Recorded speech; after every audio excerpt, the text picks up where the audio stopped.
It all comes down to quality comparables. You need to find the best comps possible.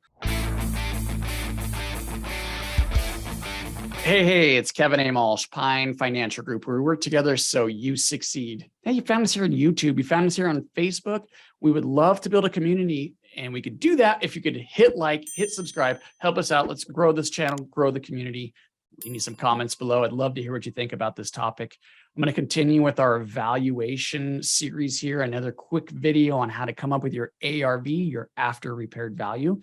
You know, when you're coming up with a valuation on a property and you're evaluating it, it all comes down to quality comparables. You need to find the best comps possible. That's going to be location, size, style, basements, garages, as close to the property, comparable to the property as you can possibly get.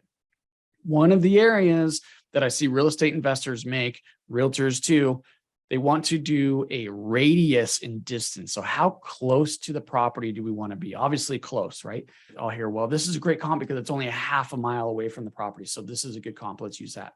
But that's not how appraisers look at it. That's not how good seasoned real estate investors look at it, or seasoned realtors. We understand that it doesn't really matter how close to the property the comparable is. What matters is that you're in the same neighborhood or same, appeal of a neighborhood. So we don't look at radiuses when we're pulling our comps. We're definitely looking at an odd, weird, strange shape when we pull these things to come up with a similar neighborhood.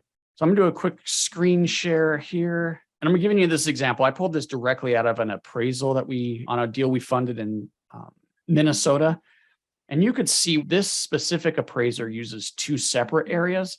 So the red is the area that he considered the same neighborhood. Now we could see clearly this is not a circle. There's no radius here.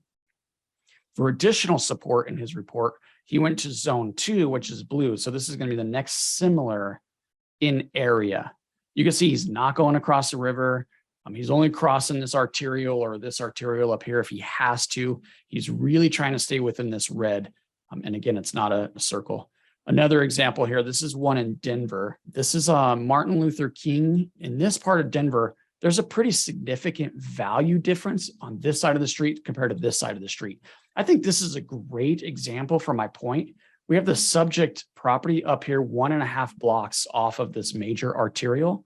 And you can see that no comp is north of MLK or 31st. No comp up here. All of the comps are south because this is the subject's neighborhood.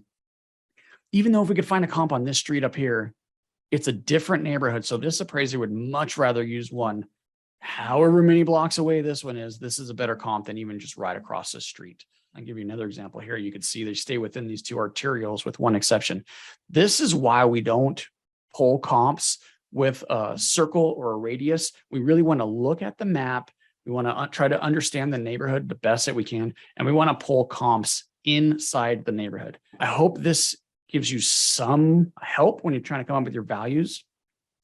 Maybe I'll keep shooting more videos about tips and tricks on how to come up with your valuation. But for now, know that your location on your comp is probably the most important, and we do not want to do a radius. We want to definitely look at the map and try to stay within the neighborhood.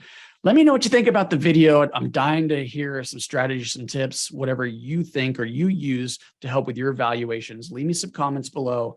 Check us out at pinefinancialgroup.com.